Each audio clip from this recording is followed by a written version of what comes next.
Beautiful people, welcome back to my YouTube channel. My name is Dr. D Oracle, if you don't know who I am, and today I want to come on and talk about the happily ever after effect. And let me just pull out of here. I'm finna go get me some fruit and some vegetables from the stove. There ain't no fruit and vegetables. And I want something sweet, and I don't want to be eating trash and junk. And my next video is going to be on getting my COVID vaccine, because I did get the vaccine, and I'm going to tell you why. But today I'm going to be talking about what I call the happily ever after effect. It's going off because I ain't got my seatbelt on. Let me put it on. Lord knows. But the happily ever after effect, what is that? Well, when people come to me to get a reading, they always want to know if a guy's going to ask them to marry them. If a guy is going to ever come back in the future. Is the guy going to ever feel sorry again? I got motherfucking news for y'all. And I hate to really curse, but the shit pisses me off and it makes me mad. Because a lot of us women,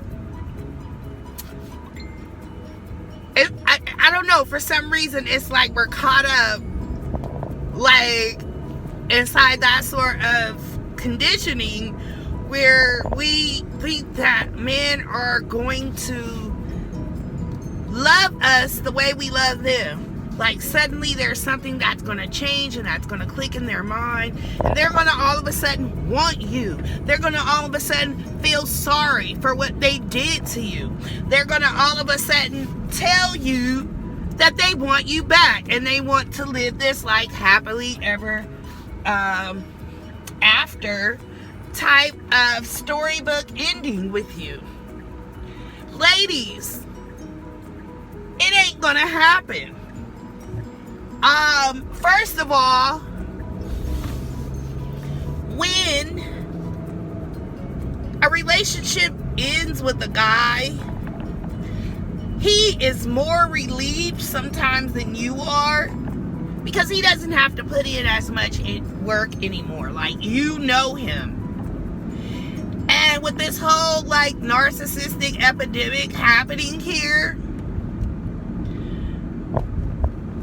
just like there's narcissistic men, there's narcissistic women. And you know, people just feed on that attention. They feed on that type of recognition, where nobody can see their flaws. I really think with social media too, it's more prominent because people can hide behind that screen while they're texting, you know, while they're on a video. I mean, they're on a dating app or whatever. But when they first meet you, they are feeling vulnerable because they never showed any flaws, any imperfections, while they were presenting their best self and their best life to you. So after you meet up with the person, you may get like a kind of cutoff in communication there, because if you call them a lot, if you text them a lot, that gives them some type of validation. They feel a little bit more secure because they like, well, damn, you know, this person saw my imperfections and they still want me. It happens a little bit quicker that way too, because for some reason people think if you're talking or texting, and then through like social media, like that's actually getting to know people these days. So, you know, that's like a lot of effort, I would say, that the male species is like putting into that without really investing any real time or anything. And so what you've heard or what you listened to while they were on social media becomes a big deal to you. And so another thing is that what you see is what you get, ladies. We've got to be more logical about that. The more we get equal rights with men, and the more equal that we think we become, we think that their love language is equal to our love language. We think that their emotion is equal to our emotion. We think that they should feel how we feel, and they fucking don't. They don't have the same love language that we have. They don't love like us. Okay? Men are a little bit more coarse in their emotions. Okay? They don't have children. They don't house children. So there's no reason for them to really understand what it really means or feels to be empathic. So if you ever think that a certain situation is going to touch their heart or their soul like it's touched yours, and give them some type of awareness that you were the best thing that ever happened in their life, come on, ladies. We know that happens sometimes in movies, but the shit ain't real, okay?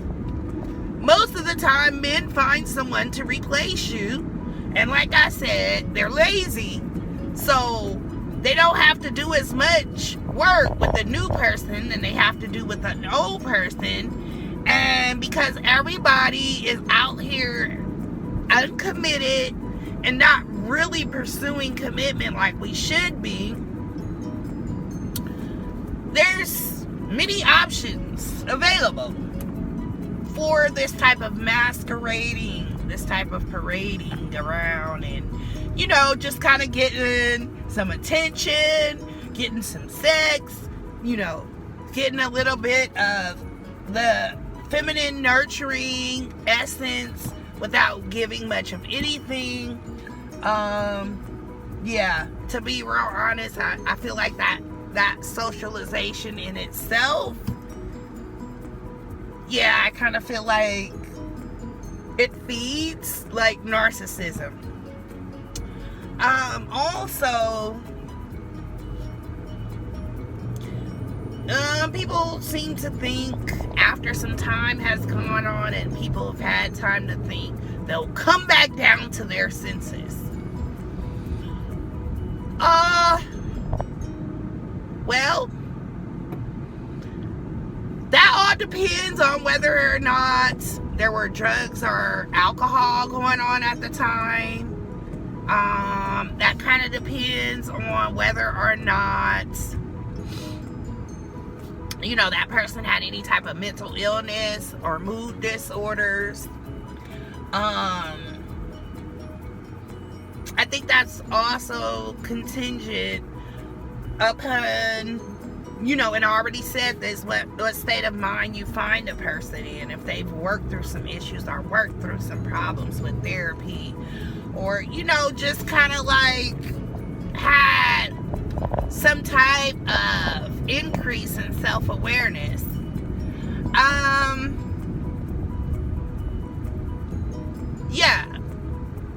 Like, we've got to be more logical, and that's how men think. They think really logical, like, what's the best thing to do right now? We always think towards what happened in the past and the future, of course, because we're using intuitive deduction. But most of the time, we need to judge off of what's happening at the present moment. We need to live for today, ladies, not for tomorrow. We need to live for action instead of potential.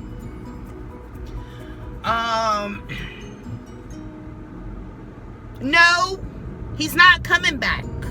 No, he doesn't want to marry you. And I'm telling you all now, if you haven't, really spent time getting yourself to understand what your true self-worth and self-value is, which should be in body, it should be in mind and in spirit of what you have.